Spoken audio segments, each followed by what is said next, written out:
Assalamualaikum warahmatullahi wabarakatuh. Perkenalkan, nama saya Muhammad Alfat Maulana dan rekan saya Melida Mayanti dari kelas 6A Program Studi Perbankan Syariah.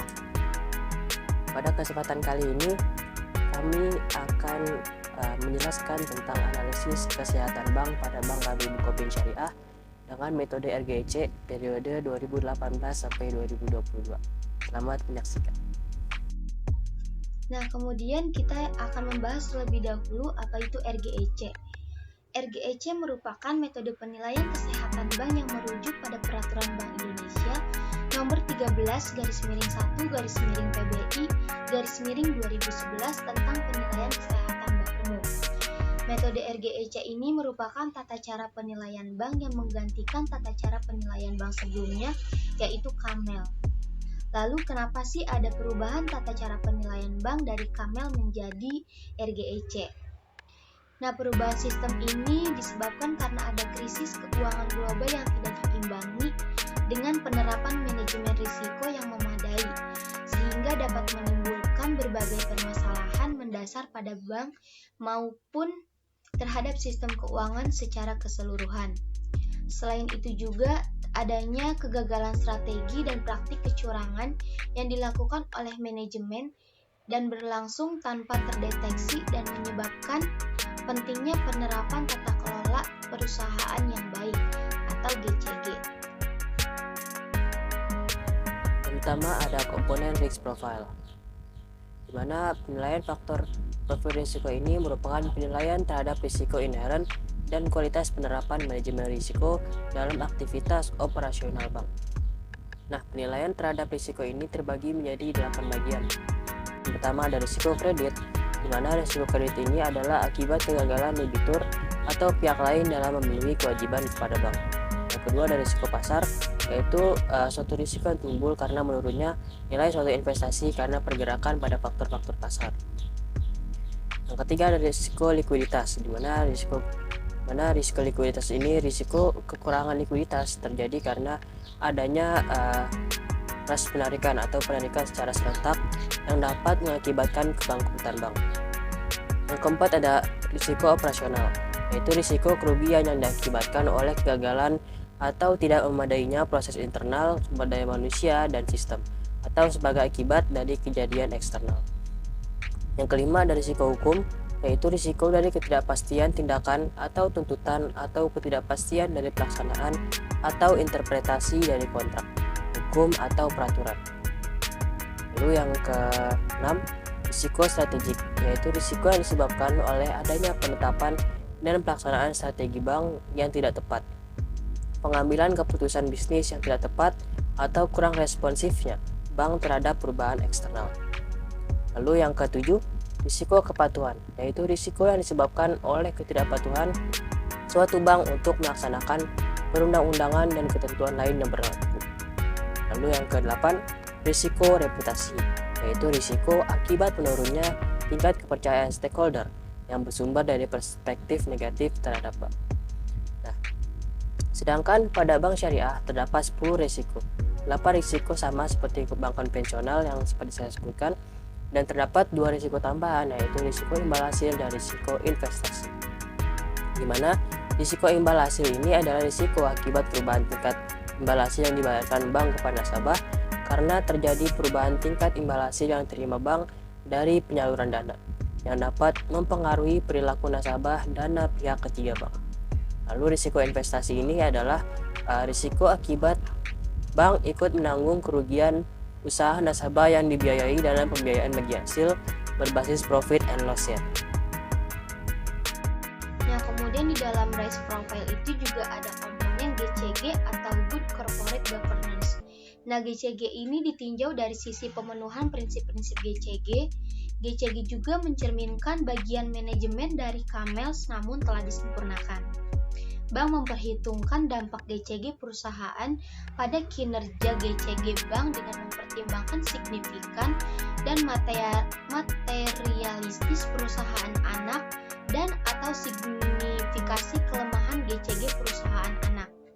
Nah, Good Corporate Governance ini dalam pengukurannya menggunakan metode self-assessment karena berdasarkan Surat Edaran Bank Indonesia nomor 15/15/DPNP tahun 2013 mewajibkan self assessment dalam pengukuran GCG.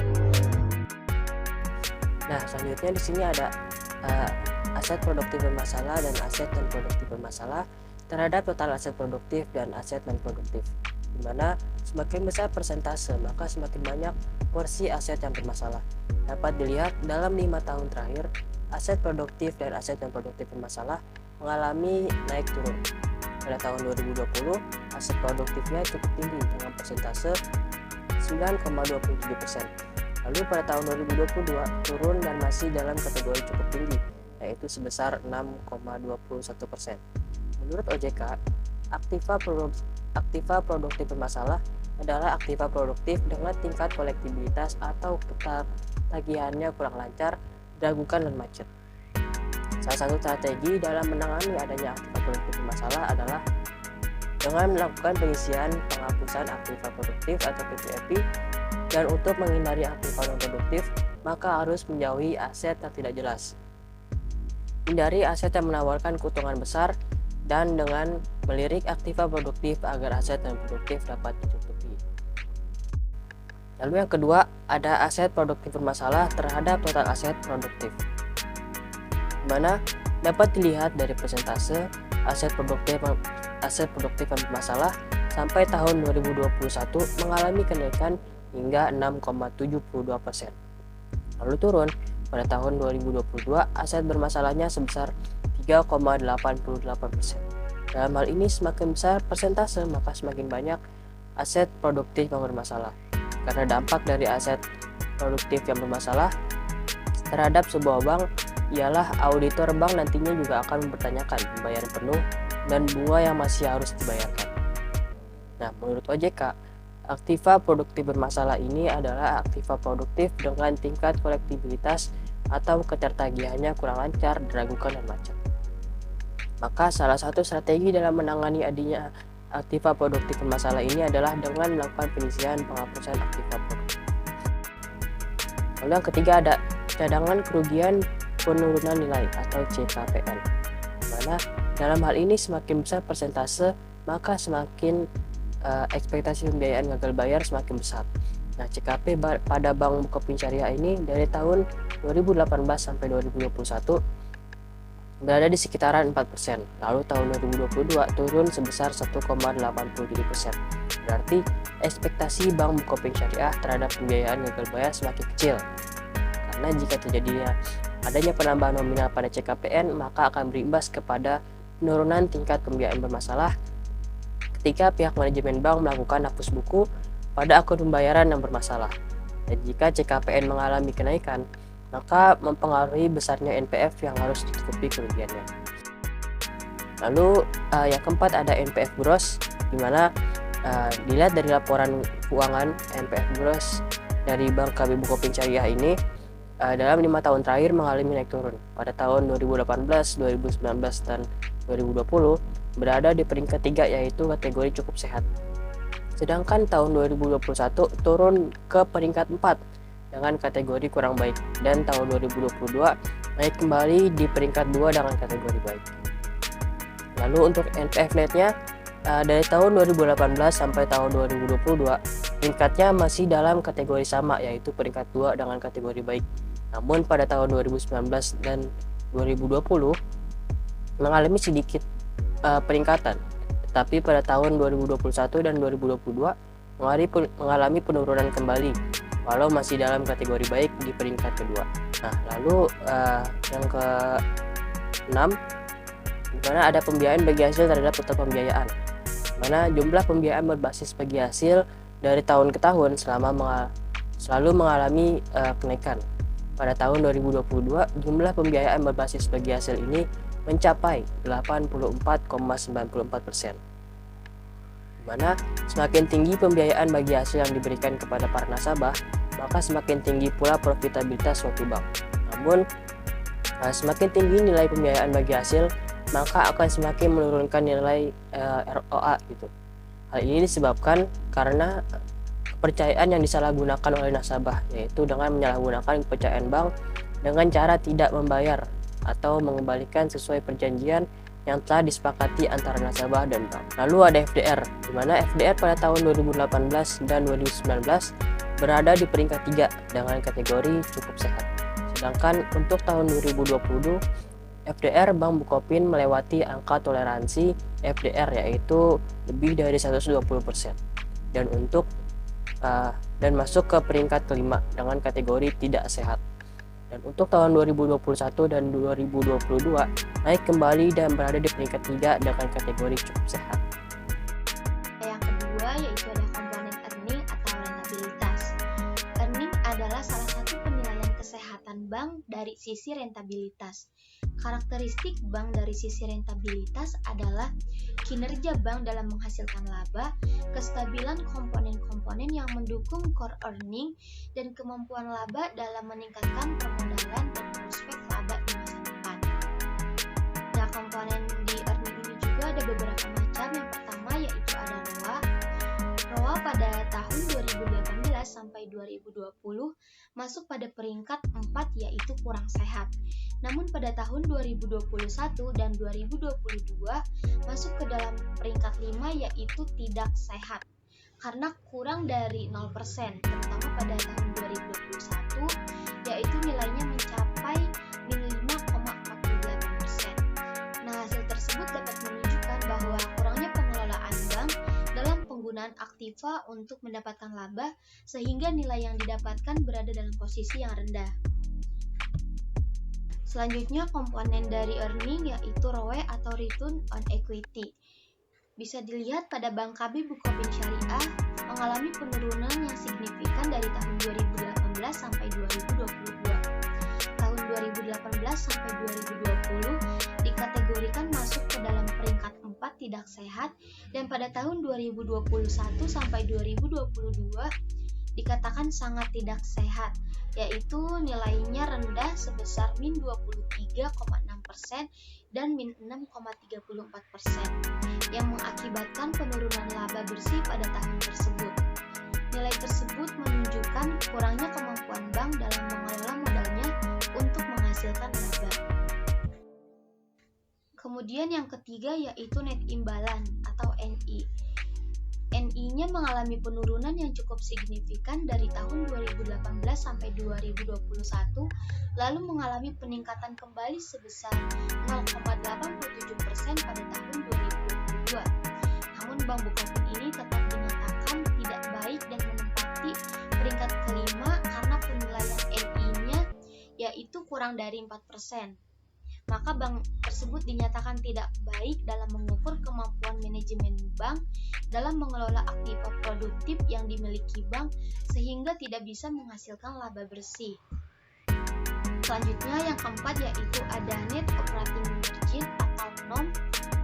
NOM pada Bank KB Bukopin ini pada tahun 2018 sampai 2022 dinyatakan sangat tidak sehat dan menempati peringkat kelima karena memiliki angka rasio NOM-nya di bawah kurang dari 1. Maka bank tersebut dinyatakan sangat tidak sehat dan mengelola seluruh aktiva produktifnya yang mana tidak bisa menghasilkan penghasilan neto yang lebih tinggi.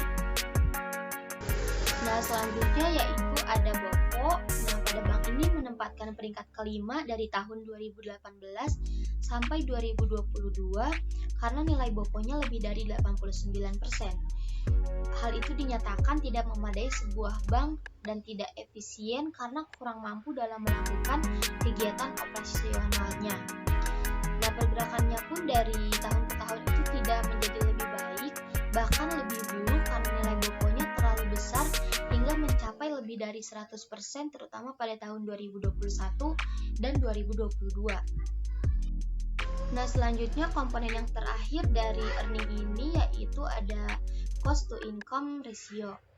Di situ bisa dilihat bahwa terus meningkat dan dalam persentase yang tinggi selama periode tahun 2018 sampai 2021, yang berarti efisiensi penggunaan biaya untuk menghasilkan pendapatan sangat tinggi meskipun pada tahun 2022 terjadi penurunan sebesar 52,74%. Nah, Bank Bukopin ini dari tahun 2018 sampai 2021 menunjukkan peningkatan dalam menggunakan modal atau asetnya untuk menghasilkan pendapatan yang lebih padat modal dan kurang padat karya.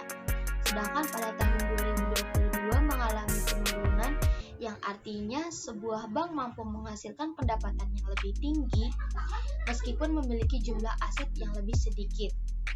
Dari adanya rasio ini memberi informasi juga kepada masyarakat akan keberhasilan dari modal dan aset perusahaan mana yang digunakan untuk produksi. Selanjutnya yang ketiga itu ada komponen kapital. Nah, rasio kecukupan modal atau capital adequacy ratio (CAR) adalah rasio kecukupan modal yang berfungsi menampung risiko kerugian yang kemungkinan dihadapi oleh bank. Di dalam CAR ini juga ada yang namanya ATMR atau aktiva tertimbang menurut risiko, di mana aktiva yang memiliki bobot risiko paling besar adalah kredit. Kredit juga memberikan kontribusi pendapatan yang paling besar bagi bank, yang artinya jika bank kreditnya naik, maka pendapatan banknya juga akan ikut naik, lalu ROA dan ROE-nya itu akan ikut naik. Nah, dengan naiknya kredit bank ini berarti akan menaikkan total ATMR, yang berarti akan menurunkan CAR-nya ini. Semakin tinggi hasil perhitungan rasio, maka faktor permodalannya akan semakin sehat. Kemudian bisa dilihat pada Bank KP Bukopin ini, selama 5 tahun terakhir masuk ke dalam kategori sangat sehat, yaitu peringkat 1 CAR lebih dari 15%. Terjadi tingkat kecukupan modal yang fluktuatif. Bisa dilihat pada tahun 2019 itu terjadi penurunan sebesar 4,06%, kemudian meningkat kembali pada tahun 2020 sebesar 6,97%, dan pada tahun 2021 sebesar 1,52%. Akan tetapi pada tahun 2022 ini mengalami penurunan kembali sebesar 4,25%. Nah, gimana videonya? Menarik kan? Semoga bermanfaat bagi yang mendengarkan dan menyimak. Jika banyak kurang atau salah kata, mohon maaf lahir dan batin. Assalamualaikum warahmatullahi wabarakatuh.